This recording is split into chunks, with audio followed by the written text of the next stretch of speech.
So there's definitely a big responsibility making a video like this, because I know what it's like to have anxiety ruin your life, and people who have clicked this are desperate for answers, so I better fucking deliver, right? But what I want to say is that there are things you can do, mainly, as I'll talk about in just a minute, a change of attitude. It'll kill your anxiety if you allow this to happen for you. So what I want to say first of all is that I know what it's like to have this just take over your life, and I had general anxiety. If I had anything come up like traveling or a job interview, I would, like most people would worry a bit in that situation, I guess, at least with the job interviews. But for me it was like, whoa, like I can't sleep tonight at all. And then the next day, it wouldn't always go well because, you know, I'm tired. And I'm in bed trying to sleep going, I need to sleep because I've got this job interview. And just this pressure internally to control the situation and to know what the outcome's gonna be, and this need for reassurance. And it definitely affected me in every single area. Relationships, I'd be insecure, like, oh, why are you even with me? Like, are you sure you love me? Do you love me? Can you tell me again, please? Hello, doctor. Are you sure I'm not dying of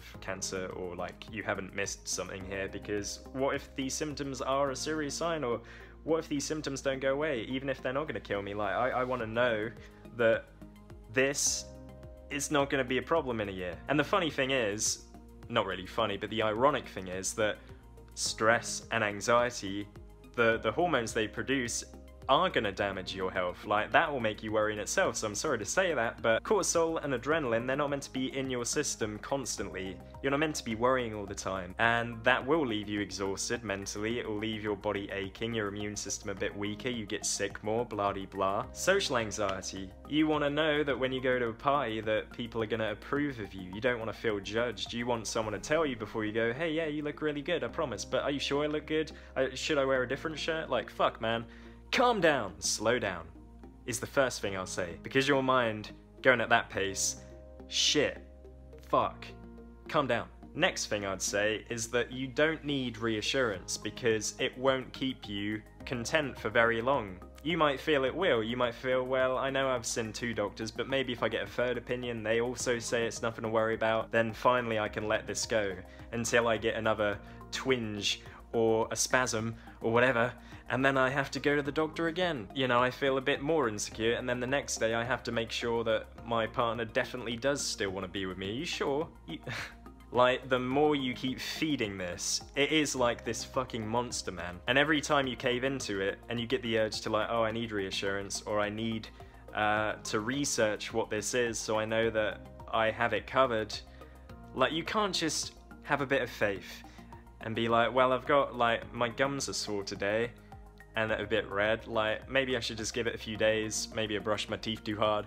Instead of that, you go, right, gingivitis, shit, look at the pictures, people haven't got any teeth, that's gonna happen to me, what if I lose all my teeth? I can't cope with that. You can.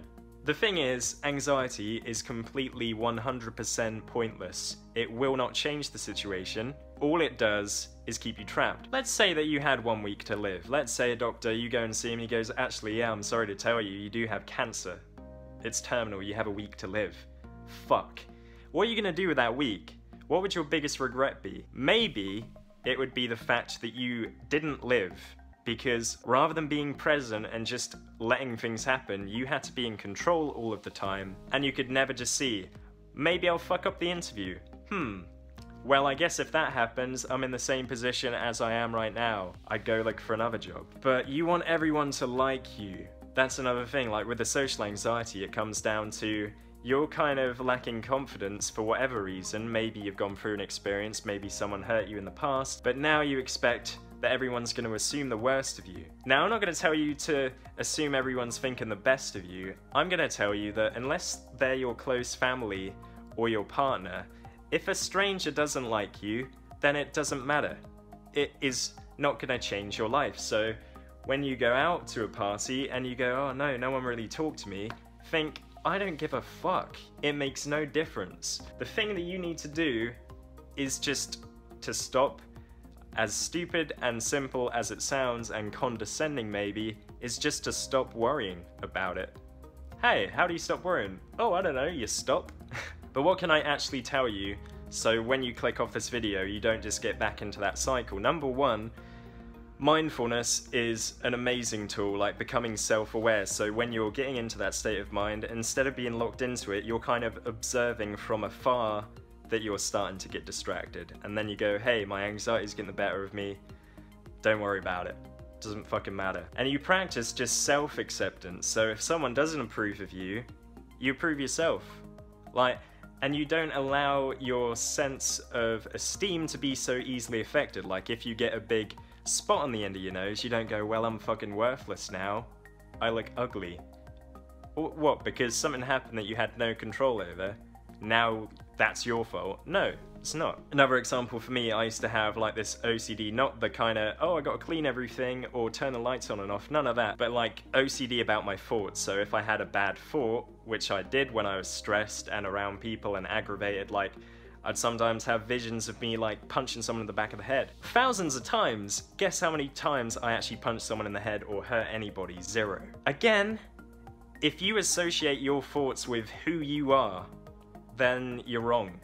Because a lot of our thoughts are automatic, and trying to force yourself to be like positive doesn't work. Obviously it doesn't work. The whole law of attraction thing, like think positively and it'll bring good things to you. First of all, that's bullshit, get in the real world. But second of all, you will never control your thoughts and just be positive and attract things to you. Like, it doesn't work that way. And you want to feel like you can be who you are. Like, you want to feel like if you're in a bad mood, you don't have to go, yeah, I'm good, thanks. Like, this is why people kill themselves.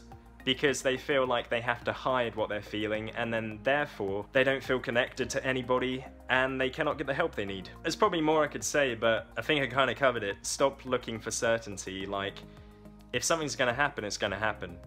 We're all gonna die. We're all gonna go through things that are gonna be difficult. If you were looking for reassurance from someone that they're not gonna leave you, no one can ever promise you anything. No one can I'll never leave you ever. They might change their mind. But don't worry if they're gonna change their mind in 5 years, just be present. And the ironic thing again is that the more you kind of vent out this, help me, people are just gonna be like, you know what, like, I'm getting a bit bored of this now. So for your own sake and for people's sake around you, just take a chill pill. Actively in your mind right now go, hey, you know what, I have been feeling really anxious and I'm gonna decide that I don't have to be. And it will come with practice. Like, it's been shown in science recently, neuroscience, that the more you think something, the more hardwired those connections in your brain become. So the more you practice being depressed and helpless, it's going to be a bit hard to break away from that in the beginning. It's kind of like an addiction. But it can be done, and it can get easier. And you can be like, hey, don't give a fuck.